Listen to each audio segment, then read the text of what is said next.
The 2024 Subaru Solterra. Subaru is saying it's way better than the old version, and the truth is yes and no.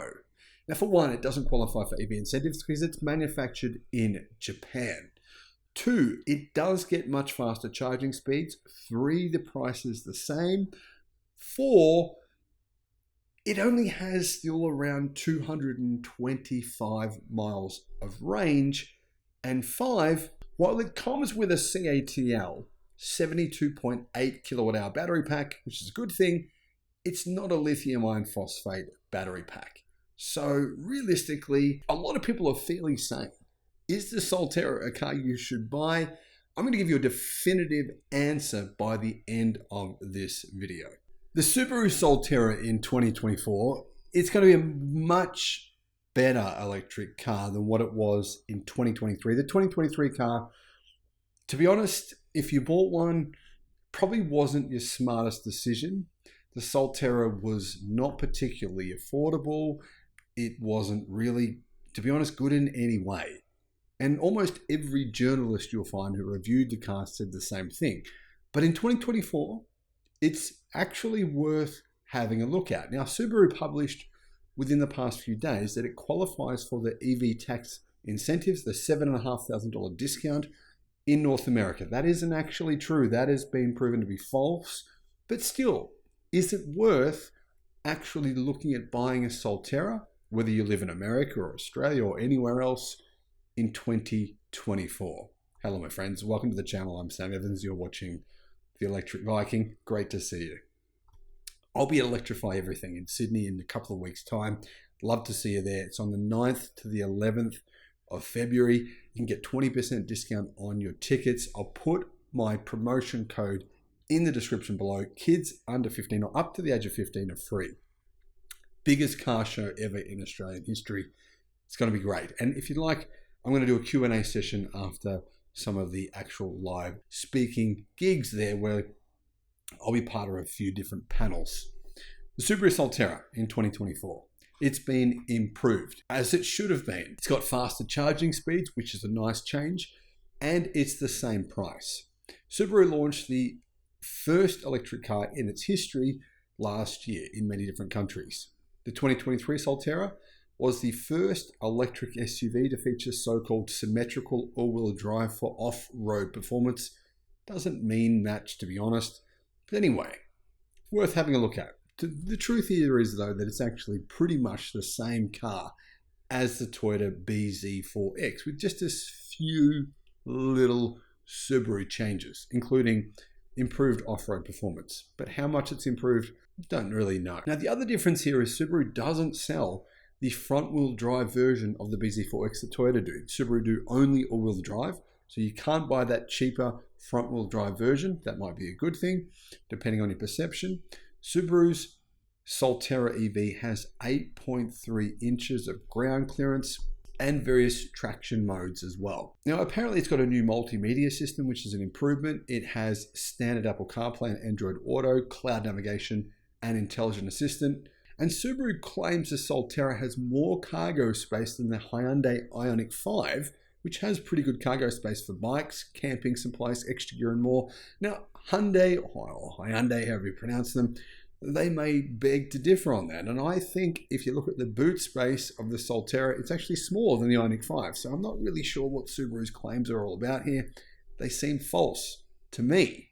But anyway, the 2024 version of the Solterra, it can charge from 10 to 80% on the right charger in 35 minutes. Possibly, theoretically. Subaru says that the old version could charge up to 80% in under an hour. So charging speeds should be significantly faster. That's the charging curve as well. Apparently the charging curve stays higher for longer. This is thanks to an upgraded battery conditioning system. The new Solterra can charge at up to 80 minutes faster in freezing temperatures. So better charging speeds when it's really cold, which obviously matters for people in Northern Europe and Northern North America. Starting next year, Subaru's EVs will have Tesla NACS charging ports as well, which is a nice upgrade. Unfortunately, that doesn't apply to the 2024 models, but it will apply probably in about 6 to 8 months' time.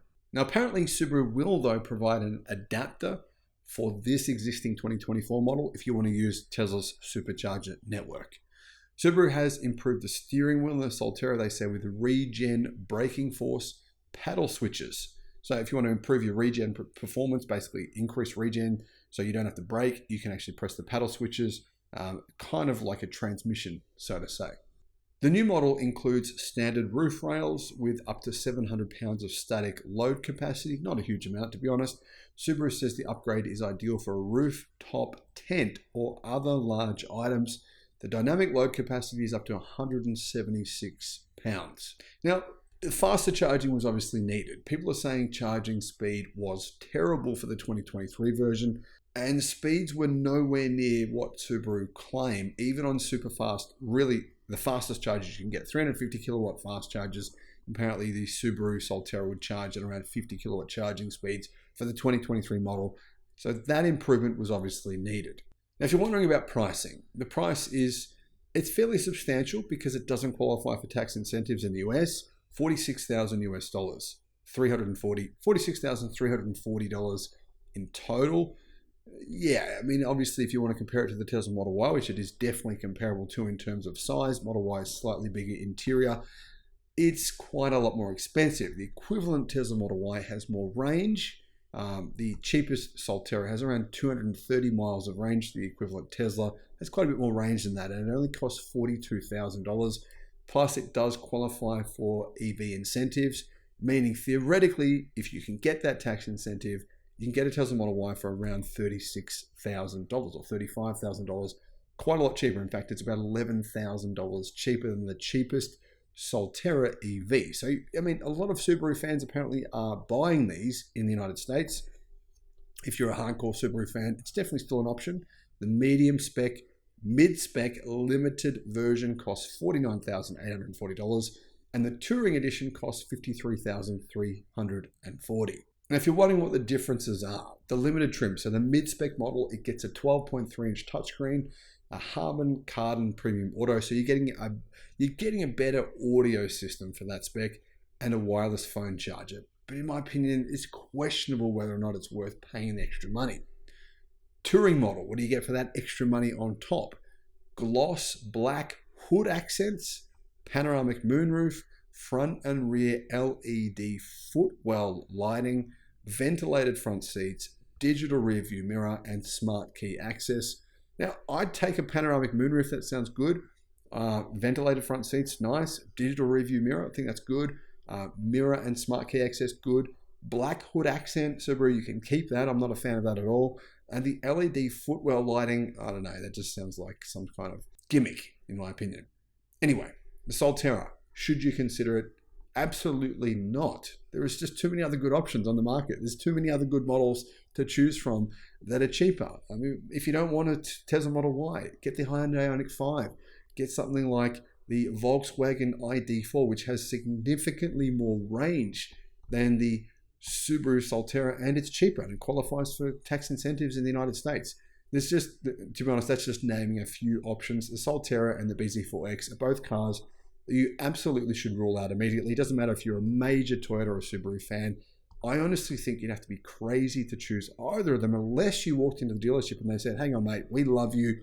You love this brand. We're going to give you a big discount for you to be a brand ambassador for our EV. Then, go ahead, make that call. But otherwise, no.